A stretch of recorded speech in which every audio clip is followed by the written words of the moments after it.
The surgeries you should question after 70. Have you ever been told you must accept a surgery after 70?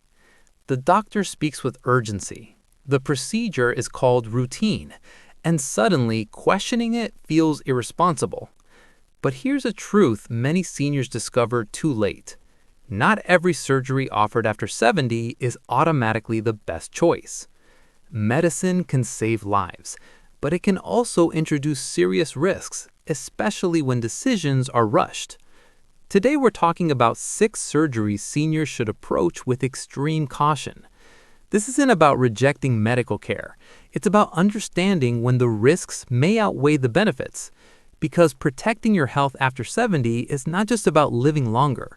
It's about protecting your independence, clarity, and quality of life.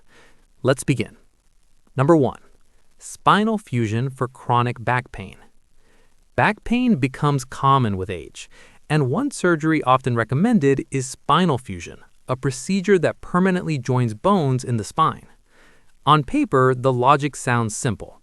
If part of the spine is unstable, fuse it together. But aging spines naturally change. Discs thin, joints stiffen. Scans can look alarming even when those changes are normal. The real danger begins when an image is treated as the problem instead of the person's actual symptoms. Spinal fusion is not minor. It involves anesthesia, significant surgical stress, and the long recovery. For older adults, healing is slower. Bones are weaker. The heart and lungs face greater strain. I once spoke with a 78-year-old man named Robert. He had lived with moderate back pain for years. A scan showed degeneration and surgery was recommended quickly. He agreed, but months after the operation, the pain remained and his mobility was worse than before. Now, this surgery can be necessary in severe cases, but for many seniors, targeted physical therapy, strength training, and weight management can bring meaningful relief without the risks of major surgery. Before agreeing to spinal fusion, ask clear questions. What exactly is the goal? What percentage of patients your age improve? Because after 70, no major surgery should ever be rushed. Number 2. Carotid artery surgery for mild blockage. Another procedure often presented as urgent is carotid artery surgery. It's designed to clear a narrowing in the neck artery that supplies blood to the brain. The idea is simple: clear the blockage, prevent a stroke. But reality is more complex. The surgery itself carries risks: stroke, bleeding, and complications from anesthesia.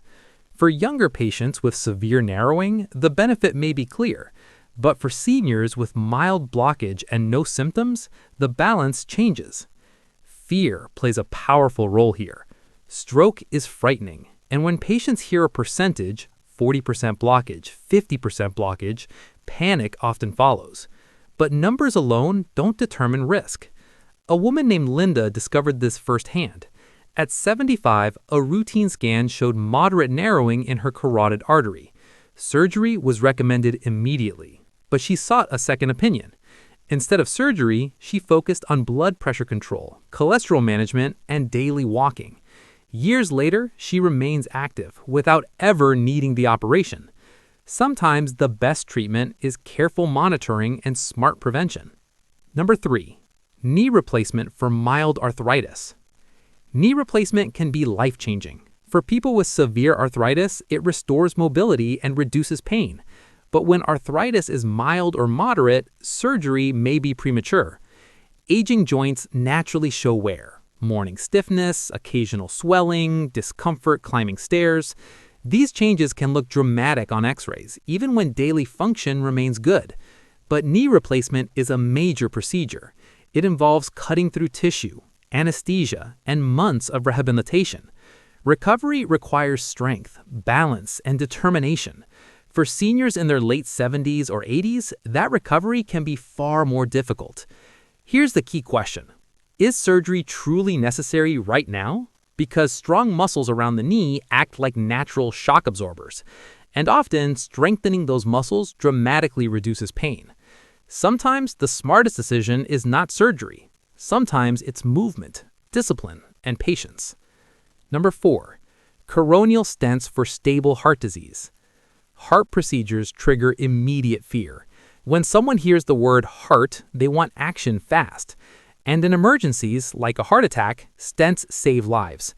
But in seniors with stable heart disease, the situation can be different. Stable disease means symptoms are controlled. Many people manage it effectively with medication, lifestyle changes, and monitoring. A stent is inserting a metal scaffold into an artery to keep it open. It's less invasive than surgery, but it still carries risks: bleeding, kidney stress, and heart rhythm problems. And after 70, the body tolerates these stresses less easily. For some patients, aggressive medical therapy works just as well as immediate stenting. The critical question is simple: is the condition stable or truly urgent? Number 5. Prostate surgery for mild urinary symptoms. Many men over 70 experience urinary changes: waking up at night, a slower stream, occasional urgency. These symptoms can be frustrating, but they're often caused by normal prostate enlargement, a very common part of aging. Surgery may improve urinary flow, but it also carries risks: anesthesia complications, temporary confusion, and sometimes lasting side effects like incontinence. For mild symptoms, simple strategies often help: adjusting evening fluids, reducing caffeine, trying medication. When symptoms are inconvenient but not dangerous, surgery should rarely be the first step. Number 6. Aggressive cancer surgery for slow tumors. Few words create more fear than cancer. The instinct is immediate action. Remove it, cut it out, do something. But after 70, not every cancer requires aggressive surgery. Some tumors grow extremely slowly. Certain prostate cancers, thyroid nodules, or small kidney masses may take years or decades to progress. Major cancer surgery can involve long hospital stays and difficult recoveries. In older adults, the risk of post-surgical confusion and cognitive decline rises sharply. That's why doctors sometimes recommend active surveillance, regular monitoring, careful imaging, thoughtful timing. This approach protects both health and quality of life, because sometimes the smartest treatment is watching carefully, not acting immediately. Final thoughts. Reaching your 70s is not weakness. It is survival. It represents decades of experience, resilience, and wisdom. Surgery can be life-saving, but it can also introduce risks that grow heavier with age. After 70, the body heals differently. The brain reacts differently to anesthesia. Recovery takes longer. So the real lesson is not to reject surgery. The lesson is to ask better questions. Is the condition urgent or stable? What are the real benefits? What are the risks to independence and mental clarity? Because the most powerful decision you can make about your health is this: be informed, be patient, and never be afraid to ask questions. Your health deserves that level of care, and so do you.